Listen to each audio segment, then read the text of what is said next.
ದೇಶ ಮಾತ್ರ ಅಲ್ಲ, ಪೂಜಾರಿಯವರು ಧರ್ಮಸ್ಥಳದಲ್ಲಿ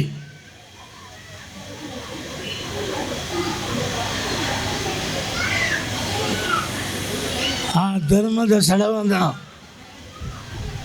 ಅವಹೇಳನ ಮಾಡುತ್ತಿರುವಾಗ ಯಾಕೆ ಪೂಜಾರಿಯವರು ಸುಮ್ಮನಿದ್ದಾರೆ?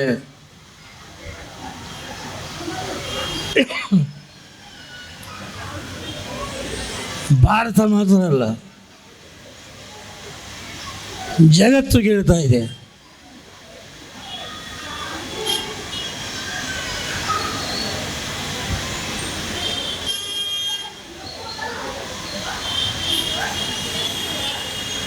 ಧರ್ಮಸ್ಥಳದ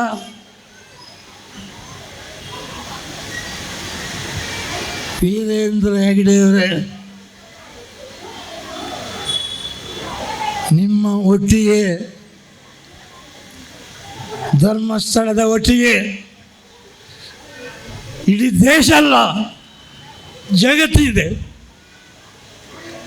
ಒಂದು ದೇವಸ್ಥಾನ ಇರೋದು ನಮಗೆ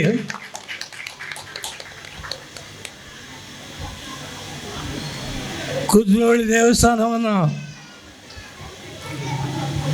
ಸ್ಥಾಪನೆ ಮಾಡಿದಾಗ ಎಷ್ಟು ಕಷ್ಟ ಆಗಿದೆ. ಒಂದು ಧರ್ಮಸ್ಥಳವನ್ನು, ದೇವರ ಸ್ಥಾನವನ್ನು ನಡೆಸಲಿಕ್ಕೆ ಎಷ್ಟು ಕಷ್ಟ ಇದೆ ಅದು ಪೂಜಾರಿಗೆ ಗೊತ್ತು. ಆದ್ದರಿಂದ ಹೇಳ್ತಿದ್ದೇನೆ, ವೀರೇಂದ್ರ ಹೆಗ್ಗಡೆಯವರೇ, ನಿಮ್ಮ ಒಟ್ಟಿಗೆ ಪೂಜಾರಿದ್ದಾನೆ. ಕುದ್ರೋಳಿ ದೇವಸ್ಥಾನವನ್ನು ಸ್ಥಾಪನೆ ಮಾಡಿದ ಮಾತ್ರ ಅಲ್ಲ, ಇಡೀ ಜಗತ್ತು ಇವತ್ತು ಪೂಜಾರಿ ಬಾಯಿ ಮುಚ್ಚಿ ಕೂತುಕೊಂಡಿದ್ದಾರೆ. ಹೌದು, ಬಾಯಿ ಮುಚ್ಚಿ ಕೂತಿದ್ದಾರೆ. ಯಾಕೆ ನಾನು ಮಾತಾಡ್ತಾ ಇಲ್ಲ? ಧರ್ಮಸ್ಥಳದಲ್ಲಿ ಈ ರೀತಿ ಆಗ್ತಾ ಇರುವಾಗ ಪೂಜಾರಿಯ ಮೌನ ಯಾಕೆ? ಹೌದು,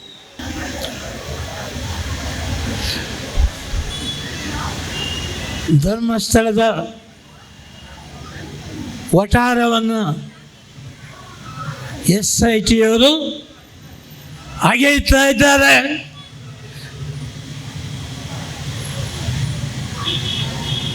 ಶವಗಳನ್ನು ಊತಿಟ್ಟಿದ್ದಾರೆ ಎಂಬ ಆರೋಪದಲ್ಲಿ ಆ ಶವಗಳನ್ನು ಹುಡುಕ್ತಾ ಇದ್ದಾರೆ. ಇಲ್ಲ, ಹೆಗ್ಗಡೆಯವರೇ, ಧರ್ಮಸ್ಥಳ ಅದು ಧರ್ಮಸ್ಥಳ,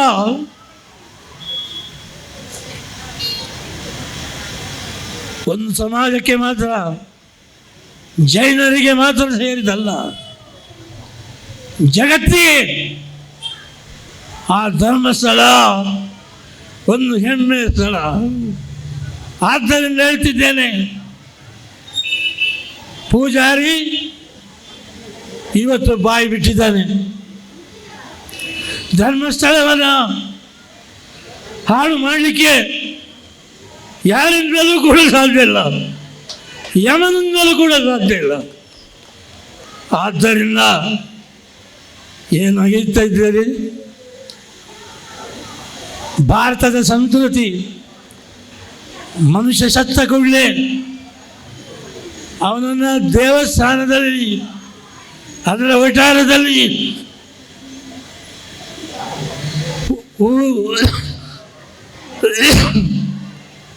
ಊತಿ ಬಿಡುವುದು ಅದೊಂದು ಕ್ರಮ.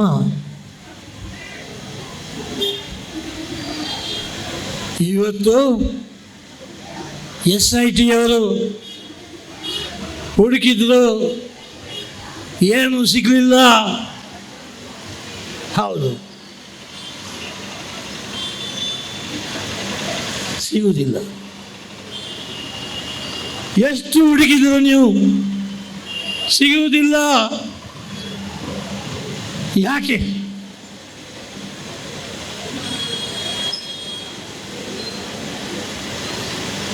ಜೈನ ಸಮುದಾಯಕ್ಕೆ ಮಾತ್ರ ಧರ್ಮಸ್ಥಳ ಸೇರಿದಲ್ಲ, ಇಡೀ ಜಗತ್ತಿನ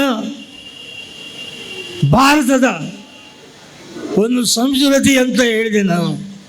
ಹೌದು,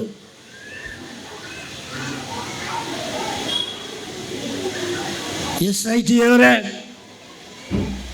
ಮುಖ್ಯಮಂತ್ರಿಯವರೇ, ಏನು ಮಾಡ್ತಿದ್ದೀರಿ? ಧರ್ಮಸ್ಥಳ ದೇಶದ ಹಾಳಾಗ್ತಾ ಇದೆ, ಯಾಕೆ ಬಾಯಿ ಬಿಡುವುದಿಲ್ಲ? ಮುಖ್ಯಮಂತ್ರಿಯವರೇ, ಹಾಗೆಯೇ ಕೆಲಸವನ್ನು ಮಾಡಿಕೊಂಡು ಹೋಗ್ತಿದ್ದೀರಿ. ಇಡೀ ನಮ್ಮ ಭಾರತದಲ್ಲಿ ಮುಸ್ಲಿಮರ, ಕ್ರಿಶ್ಚಿಯನ್ರ ಎಲ್ಲ ಕಡೆಗಳಲ್ಲಿ ಮನುಷ್ಯ ಸತ್ತಗೊಂಡೆ ಅವರನ್ನು ಹೂಚಿರುವಂತಹ ಕೆಲಸ ಆಗ್ತಾ ಇದೆ. ಅದು ಭಾರತದ ಸಂಸ್ಕೃತಿ. ಇವತ್ತು ಅಲ್ಲಿ ಹೆಣ ಸಿಕ್ಕಲಿಲ್ಲ, ಹುಡುಕಿದ್ರು ಹೆಣ ಸಿಕ್ಕುವುದಿಲ್ಲ. ಹೌದು, ಸಿಕ್ಕುವುದಿಲ್ಲ. ಅಷ್ಟು ಆಳದಲ್ಲಿ ಅದನ್ನು ಹುಚ್ಚಿಟ್ಟಿದ್ದಾರೆ. ಆದ್ದರಿಂದ ಹೇಳ್ತಿದ್ದೇನೆ, ಹೆಗ್ಡೆಯವರೇ, ನಿಮ್ಮ ಒಟ್ಟಿಗೆ ಭಾರತ ಇದೆ, ಇಡೀ ಜಗತ್ತಿದೆ. ನಿಮ್ಮ ಒಟ್ಟಿಗೆ ನಿಮ್ಮ ಧರ್ಮಭಕ್ತಿಯಲ್ಲಿದ್ದಾರೆ. ಹೆದರಬೇಡಿ, ನಾವಿದ್ದೇವೆ.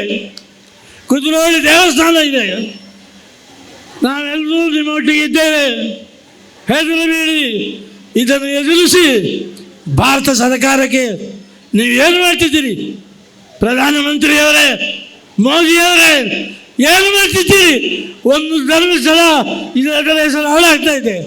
ಇಲ್ಲ, ಹಾಳಾಗಲಿಕ್ಕೆ ಬಿಡುವುದಿಲ್ಲ.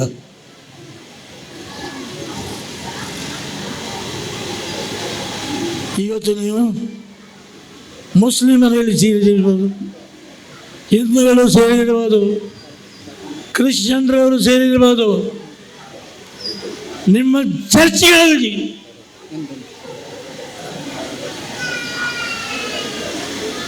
ಕೂತಿರಲಿಲ್ಲ ನೀವು?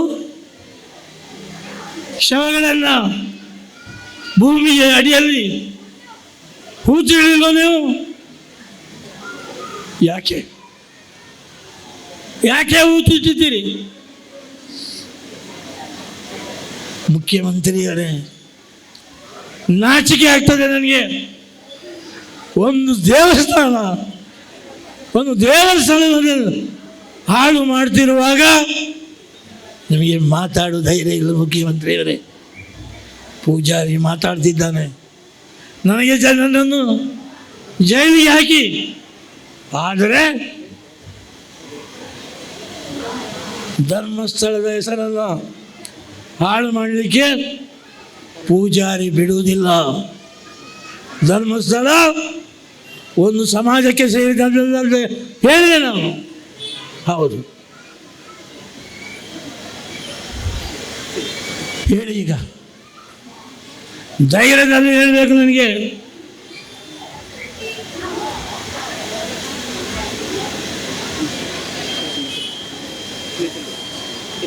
ಎಲ್ಲಿದ್ದಾರು ನೀವು ಹಿಂದೂಗಳು?